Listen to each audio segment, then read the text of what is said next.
आज के वीडियो में हम पढ़ने वाले हैं क्लास 7 का हिस्ट्री। चैप्टर 3 हम स्टार्ट कर रहे हैं। इस चैप्टर का नाम है तुर्क अफगान शासक। इस चैप्टर में हम लोग तुर्क और अफगान के शासक के बारे में पढ़ेंगे। दोस्तों क्लास 7 हिस्ट्री चैप्टर 2 तक वीडियोस अपलोड हो चुका है। आपको सारे वीडियोस प्लेलिस्ट में मिल जाएंगे एंड क्लास 7 हिस्ट्री का प्लेलिस्ट भी मैंने इस वीडियो के नीचे डिस्क्रिप्शन बॉक्स में दे रखा है, तो आप वहां जाकर देख सकते हैं। दोस्तों एक्चुअली ये चैप्टर थोड़ा सा लंबा है, लेकिन हमें चैप्टर पढ़ना बहुत जरूरी है, क्योंकि जब तक हम चैप्टर नहीं समझेंगे, जब तक हम चैप्टर पढ़ेंगे नहीं, तब तक हमें क्वेश्चन सारे समझ में नहीं आएंगे। ठीक है, तो चलिए पहले चैप्टर पढ़ते हैं। तो यहाँ पर है स्वतंत्रता दिवस यानी कि 15 अगस्त के अवसर पर जुबैदा भारत के प्रधानमंत्री को दिल्ली स्थित लाल किला पर झंडा फहराते हुए टेलीविजन पर देख रही थी। अचानक उसके मन में यह प्रश्न उठा कि दिल्ली भारत की राजधानी कब बनी। दोस्तों आप लोग भी अगर नहीं जानते हैं तो जान लीजिए, दिल्ली भारत की राजधानी 1911 ईस्वी में बनी। मैं यहाँ पे लिख देती हूँ, 1911 ईस्वी में दिल्ली भारत की राजधानी बनी। पहले भारत की राजधानी कलकत्ता थी यानी कि कोलकाता, लेकिन बाद में भारत की राजधानी दिल्ली को बना दिया गया। 1911 ईस्वी में दिल्ली भारत की राजधानी बनी। आगे है, आज से लगभग 950 वर्ष पहले तोमर राजपूत वंश के राजाओं के शासनकाल में दिल्ली नगर का विकास एक व्यापार वाणिज्य केंद्र के रूप में हुआ।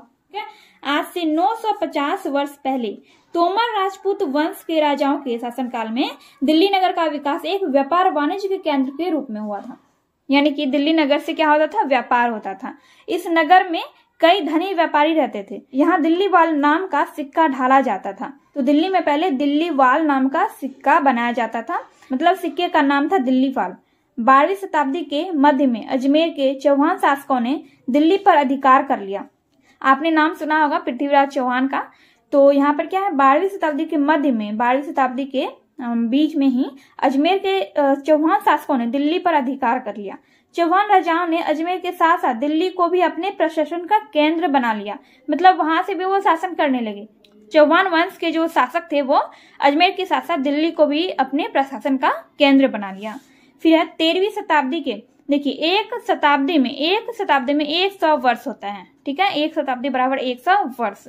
तो यहाँ पर 12वीं शताब्दी के बारे में बताया। अब यहाँ पर 13वीं शताब्दी है। 13वीं शताब्दी के आरंभ में देखिए यहाँ पर नाम आ गया तुर्कों ने दिल्ली सल्तनत की स्थापना की। 13वीं शताब्दी के आरंभ में तुर्कों ने दिल्ली सल्तनत की स्थापना की। इसके साथ ही दिल्ली भारतीय उपमहाद्वीप के प्रशासन का केंद्र बन गया। लगभग 3 वर्षों से अधिक तक 5 राजवंशों के सुल्तानों ने दिल्ली सल्तनत पर शासन किया। देखिए 13वीं शताब्दी में क्या हुआ, 13वीं शताब्दी के आरंभ में ही तुर्कों ने दिल्ली सल्तनत की स्थापना की।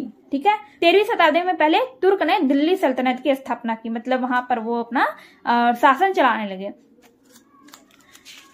तो पहले शासक कौन थे, तुर्क थे। और दिल्ली सल्तनत पर 5 राजवंशों ने 300 वर्षों तक शासन किया। 300 वर्षों तक 5 राजवंशों के अलग अलग शासक ने राज किया। कहां पर, दिल्ली सल्तनत पर। तालिका 1 में इन 5 राजवंशों की सूची दी गई है। दिल्ली सल्तनत के सुल्तानों ने दिल्ली के निकटवर्ती क्षेत्रों में अनेक बस्तियां बसाई, जिसे आज हम दिल्ली के अभिन्न अंग के रूप में जानते हैं। ठीक है, सुल्तान कहा जाता है राजाओं को, सुल्तान राजाओं को कहा जाता है। तो दिल्ली सल्तनत के जो राजा थे, उन्होंने दिल्ली के निकटवर्ती यानी कि पास के क्षेत्रों में अनेक बस्तियां बसाई, जिसे हम आज दिल्ली के अलग अलग जगहों के रूप में, अलग अलग अंग के रूप में जानते हैं। सबका यहाँ पर नाम दिया गया है। प्रारंभिक तुर्क शासक, दोस्तों प्रारंभिक तुर्क शासक कौन था, कुतुबुद्दीन ऐबक। ठीक है, और इनके वंश का नाम था गुलाम वंश। इनके वंश का क्या नाम था, गुलाम वंश। तो गुलाम वंश का पहला शासक था कुतुबुद्दीन ऐबक, जिन्होंने 1206 ईस्वी से 1210 ईस्वी तक शासन किया। इसके बाद राजा बने इल्तुतमिश ने 1210 ईस्वी से 1236 ईस्वी तक शासन किया। फिर इल्तुतमिश के बाद उसकी बेटी रजिया सुल्तान शासक बनी। ठीक है, यानी कि दिल्ली सल्तनत की शासिका रजिया सुल्तान बनी। किसके बाद, इल्तुतमिश के बाद। इल्तुतमिश की बेटी थी रजिया सुल्तान, और इन्होंने शासन किया 1236 ईस्वी से 1240 ईस्वी तक। ठीक है, और रजिया के बाद है बलबन ने 1266 ईस्वी से 1287 ईस्वी तक शासन किया। दोस्तों यहाँ पर आपको इस वंश के, गुलाम वंश के मेन शासकों का नाम दिया गया है। सभी शासकों का नाम यहाँ पर नहीं दिया गया है, लेकिन जब आप आगे की क्लास में जाएंगे, जैसे कि हिस्ट्री ऑनर्स वगैरह लेंगे आप बीए में जाने के बाद, तो उसमें आप पढ़ेंगे इन शासकों के बारे में डिटेल में। कुतुबुद्दीन के बाद इल्तुतमिश ने शासन किया। उसके बाद इल्तुतमिश के बाद रुकुनुद्दीन ने 1236 ईस्वी में शासन किया। ठीक है, देखिए 1236 तक इसने शासन किया, फिर 1236 ईस्वी में ही रुकुनुद्दीन ने शासन किया। फिर उसी वर्ष रजिया सुल्तान शासिका बने 1236 ईस्वी में ही।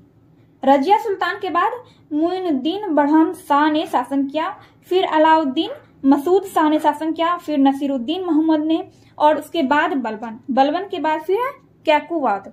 गुलाम वंश का अंतिम शासक का नाम है कैकुवाद। ठीक है, ये सब जो नाम दिया गया है ये सब गुलाम वंश के ये सब शासक हैं। ठीक है, गुलाम वंश के शासक हैं। तो ये हो गया आपका पहला राजवंश। पहला राजवंश कौन सा है? गुलाम वंश। ये पहला राजवंश के बारे में आपने पढ़ा। दूसरा है खिलजी वंश। तो यहाँ पर खिलजी वंश के शासकों का दो नाम दिया गया है, दो शासकों का नाम यहाँ पर दिया गया है। पहला जलालुद्दीन खिलजी वंश ने 1290 ईस्वी से 1320 ईस्वी तक शासन किया। ठीक है, 1290 ईस्वी में खिलजी वंश का पहला शासक था जलालुद्दीन खिलजी, जिन्होंने 1290 से 1296 ईस्वी तक शासन किया। फिर जलालुद्दीन खिलजी के बाद अलाउद्दीन खिलजी ने शासन किया 1296 से 1316 ईस्वी तक। 1296 से 1316 ईस्वी तक। फिर अलाउद्दीन खिलजी के बाद कुतुबुद्दीन मुबारक ने 1316 से 1320 ईस्वी तक शासन किया था। इसमें नहीं दिया गया है, इसमें सिर्फ मेन शासकों का नाम दिया गया है। लेकिन अलाउद्दीन खिलजी के बाद कुतुबुद्दीन मुबारक ने 1316 ईस्वी से 1320 ईस्वी तक शासन किया था। और खिलजी वंश का अंतिम शासक था नसीरुद्दीन खुसरव शाह। ठीक है, तो ये दो राजवंशों के बारे में आपने पढ़ा। पहले आपने गुलाम वंश के बारे में पढ़ा, जिसके ये 3 शासक हैं, मेन शासकों के नाम दिए गए हैं, कुतुबुद्दीन ऐबक, इल्तुतमिश, रजिया और बलबन। ठीक है, और यहाँ पर खिलजी वंश के शासक है जलालुद्दीन खिलजी और अलाउद्दीन खिलजी। अब तीसरे राजवंश का नाम है तुगलक वंश।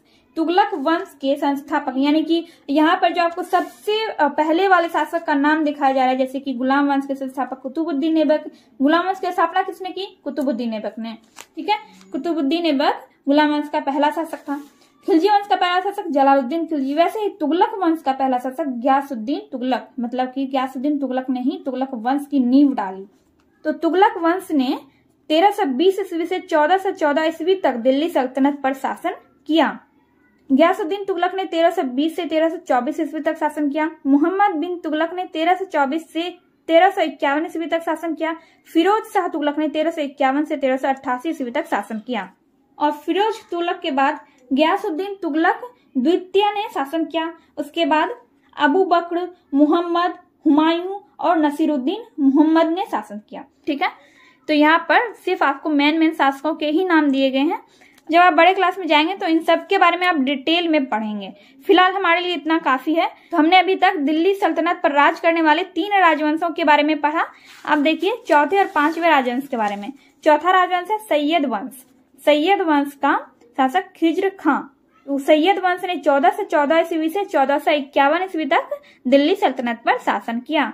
और उसके पहले शासक है खिज्र खां। इन्होंने 14 से 14 ईस्वी से 1421 ईस्वी तक शासन किया था। खिज्र खां के बाद मुबारक शाह और मोहम्मद शाह, उसके बाद अलाउद्दीन आलम शाह ने शासन किया। लेकिन जो मेन शासक है जिनके बारे में यहाँ पर दिया गया है, अब लोधी वंश है। लोधी वंश ने 1451 से 1526 ईस्वी तक दिल्ली सल्तनत पर शासन किया। और लोधी वंश के पहले शासक हैं बहलोल लोधी। 1451 से 1489 ईस्वी तक उन्होंने शासन किया। बहलोल लोधी के बाद सिकंदर लोधी ने शासन किया था।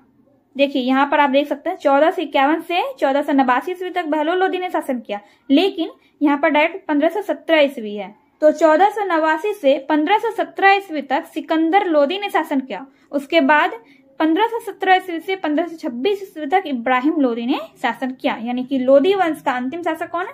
इब्राहिम लोधी।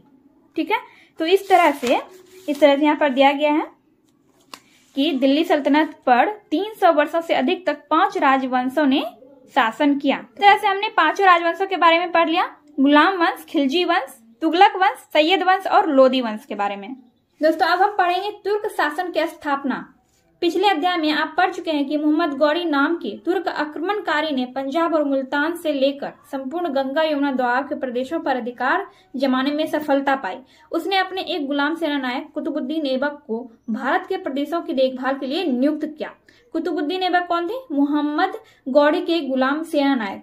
कुतुबुद्दीन ऐबक जो हैं उन्होंने गुलाम वंश की स्थापना की। कब? जब मोहम्मद गौरी की मृत्यु हो गई 1206 ईस्वी में, तब कुतुबुद्दीन ऐबक दिल्ली सल्तनत के शासक बने।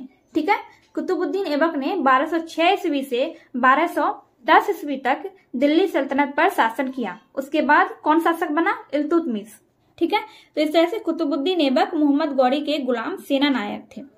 और अगर आप नहीं जानते कि गंगा यमुना दोआब क्या होता है तो यहाँ पर देखिए नोट में दिया गया है। ठीक, तो 1206 ईस्वी में मोहम्मद गौरी की मृत्यु हो गई।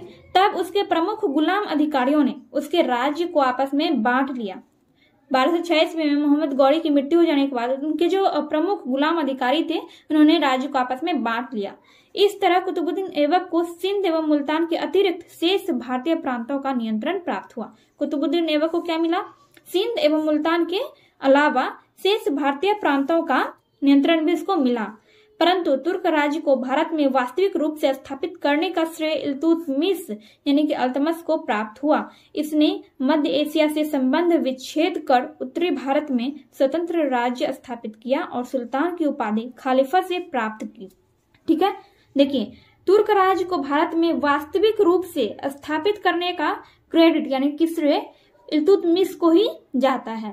इसने क्या किया? मध्य एशिया से संबंध विच्छेद यानी कि संबंध तोड़कर उत्तरी भारत में स्वतंत्र राज्य स्थापित किया और सुल्तान की उपाधि भी खलीफा से प्राप्त की। उसके उत्तराधिकारियों ने रजिया सुल्तान जो उसकी बेटी थी, देखिए इल्तुतमिश का उत्तराधिकारी कौन था? रजिया सुल्तान। रजिया सुल्तान जो है इल्तुतमिश की बेटी थी। ठीक है, एकमात्र महिला सुल्तान होने के कारण विशिष्ट महत्व रखती थी। रजिया सुल्तान जो है एकमात्र महिला शासिका थी। ठीक है, और इसीलिए उनका एक विशिष्ट महत्व था। किंतु उसका शासनकाल विफलता में समाप्त हुआ। मतलब उनका जो शासनकाल था वो पूरी तरह से सफल नहीं हुआ। मतलब वो ज्यादा साम्राज्य विस्तार नहीं कर पाई। ठीक है, तुर्क राज्य को सुदृढ़ स्थिति प्रदान करने का काम बलबन द्वारा किया गया। तुर्क राज्य को सुदृढ़ स्थिति देने का काम बलबन द्वारा किया गया। इन शासकों को ममलूक भी कहा जाता है क्योंकि ये सुल्तानों के गुलाम ममलूक के रूप में कार्यरत रहे थे। ठीक है, सुल्तान के गुलामों को ममलूक भी कहा जाता था, इसलिए इन सुल्तानों को ममलूक भी कहा जाता है। ठीक, चूंकि इनकी सत्ता का केंद्र दिल्ली था अतः उनके राज्य को दिल्ली सल्तनत कहा जाता था। इनकी सत्ता का केंद्र यानी कि ये शासन कहाँ पे करते थे? दिल्ली में, तो इसीलिए इनके शासन को दिल्ली सल्तनत कहा जाता है। तो इस तरह से हमने देखा कि मोहम्मद गौरी की मृत्यु के बाद कुतुबुद्दीन ऐबक ने 1206 ईस्वी से 1210 ईस्वी तक दिल्ली सल्तनत पर शासन किया। फिर इल्तुतमिश ने 1210 ईस्वी से 1236 ईस्वी तक दिल्ली सल्तनत पर शासन किया। फिर इल्तुतमिश की बेटी रजिया सुल्तान ने 1236 ईस्वी से 1240 ईस्वी तक दिल्ली सल्तनत पर शासन किया। तो यहाँ पर हम ये पढ़ रहे थे कि तुर्क शासन की स्थापना कैसे हुई। तो आज के वीडियो में बस इतना ही। नेक्स्ट वीडियो में हम तुर्क राज्य का विस्तार से पढ़ेंगे, यानी कि तुर्क राज्य का विस्तार कैसे हुआ। यहाँ हमने पढ़ा कि स्थापना कैसे हुआ, स्थापना के बाद हम विस्तार के बारे में पढ़ेंगे। ठीक है, एंड अगर ये वीडियो आपको थोड़ी सी भी हेल्पफुल लगी हो तो प्लीज वीडियो को लाइक कीजिए, कमेंट कीजिए और अपने दोस्तों के साथ वीडियो को जरूर शेयर कीजिए।